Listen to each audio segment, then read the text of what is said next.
നമസ്കാരം, പ്രവാസി മലയാളിയിലേക്ക് സ്വാഗതം. ജർമ്മനിയിലെ മ്യൂണിക്കിൽ ആൾക്കൂട്ടത്തിലേക്ക് കാർ ഇടിച്ചു കയറ്റി ആക്രമണം. 28 പേർക്ക് ഗുരുതര പരിക്ക്.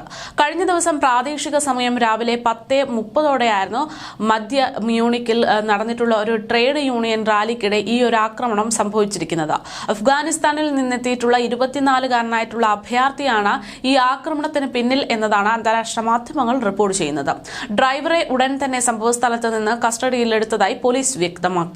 പോലീസ് കസ്റ്റഡിയിലുള്ള ഇയാൾ ഇതിനു മുമ്പ് മോഷണം, മയക്കുമരുന്ന് കേസുകൾ എന്നിവയിലൊക്കെ പിടിയിലായിട്ടുണ്ട് എന്നാണ് വിവരം. പ്രതിക്ക് കടുത്ത ശിക്ഷ നൽകുമെന്നും ഇയാളെ നാടുകടത്തുമെന്നും ജർമ്മൻ ചാൻസലർ ഒലാഫ് ഷോൾഡ് പ്രതികരിച്ചു. ഇന്നു മുതൽ 3 ദിനം നീണ്ടു നിൽക്കുന്ന മ്യൂണിക്കൽ സെക്യൂരിറ്റി കോൺഫറൻസിന് നഗരം വേദിയാകാനിരിക്കെയാണ് ഈ ഒരു ആക്രമണം സംഭവിച്ചിരിക്കുന്നത്.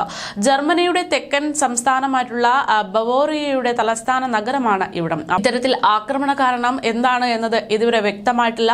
അതേസമയം ആളുകൾക്ക് എത്രത്തോളം ഗുരുതരമായി പരിക്കേറ്റു എന്നും അപകടം ഒരു അപകടമായിരുന്നോ അതോ മനഃപൂർവ്വമുള്ള പ്രവർത്തനമായിരുന്നോ എന്ന കാര്യങ്ങളൊക്കെ അന്വേഷിച്ചു വരികയാണ് എന്നും പോലീസ് പറയുന്നു. അതുപോലെ തന്നെ ഈ ആക്രമണത്തിന് പിന്നാലെ ജർമ്മനിയിൽ വലിയ രാഷ്ട്രീയ കോളിളക്കം തന്നെ ഉണ്ടായിട്ടുണ്ട്. തീവ്ര വലതുപക്ഷ ഓൾട്ടർനേറ്റീവ് ഫോർ ജർമ്മനി, അതായത് AfD-യുടെ ചാൻസലർ സ്ഥാനാർത്ഥി ഇത്തരം ആക്രമണകാരികളായിട്ടുള്ള അഫ്ഗാൻ പൗരന്മാരെ തന്റെ പാർട്ടി അധികാരത്തിലുണ്ടായിരുന്നുവെങ്കിലും ഒരിക്കലും ജർമ്മനിയിൽ പ്രവേശിപ്പിക്കില്ലായിരുന്നു എന്നാണ് ഇതുമായി ബന്ധപ്പെട്ട് പ്രതികരിച്ചിരിക്കുന്നത്. ഈ പ്രസ്താവനയ്ക്ക് മറുപടിയുമായി മറ്റു രാഷ്ട്രീയ പാർട്ടി നേതാക്കന്മാരും രംഗത്തെത്തുകയുണ്ടായി. സുതാര്യതയ്ക്കായി സംശയിക്കപ്പെടുന്നവർക്ക് സാധുവായിട്ടുള്ള റെസിഡൻസി പെർമിറ്റ് ഉണ്ടെന്നും നേരത്തെ റിപ്പോർട്ട് ചെയ്തതുപോലെ നാടുകടത്തൽ ഉത്തരവിന് വിധേയമല്ലെന്നും സോഡർ വ്യക്തമാക്കിയിട്ടുണ്ട്.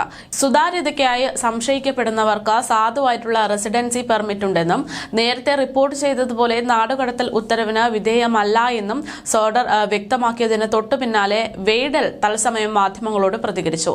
ഈ രാഷ്ട്രീയ പരാജയങ്ങൾ തനിക്ക് മനസ്സിലാകുന്നില്ലെന്നും അദ്ദേഹം ചൂണ്ടിക്കാട്ടി. പ്രശ്നങ്ങൾക്ക് പരിഹാരങ്ങൾ കൃത്യമായി കണ്ടെത്തേണ്ടതുണ്ട്.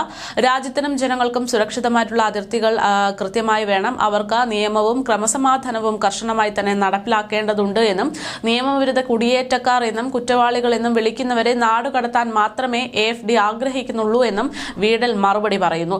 അതോടൊപ്പം നിയമവിരുദ്ധ കുടിയേറ്റക്കാരെയും കുറ്റവാളികളെയും നാടുകടത്തണമെന്നതാണ് പ്രധാനപ്പെട്ട വിഷയമെന്നും അദ്ദേഹം ഓർമ്മപ്പെടുത്തി. എന്തായാലും വലിയൊരു അപകടം തന്നെയാണ് കഴിഞ്ഞ ദിവസം മ്യൂണിക്കിൽ സംഭവിച്ചിരിക്കുന്നത്. ആൾക്കൂട്ടത്തിലേക്ക് കാർ ഇടിച്ചു കയറ്റി വലിയൊരു ആക്രമണം തന്നെയാണ് അവിടെ ഉണ്ടായിട്ടുള്ളത്. അപകടത്തിൽ ആളപായം ഒന്നുമില്ല എന്ന് തന്നെയാണ് ആശ്വാസകരമായ വാർത്തയെങ്കിൽ പോലും അഫ്ഗാൻ പൗരൻ നടത്തിയിട്ടുള്ള ഈ ആക്രമണത്തിൽ 30-നടുത്ത ആളുകൾക്കാണ് പരിക്കേറ്റിരിക്കുന്നത്.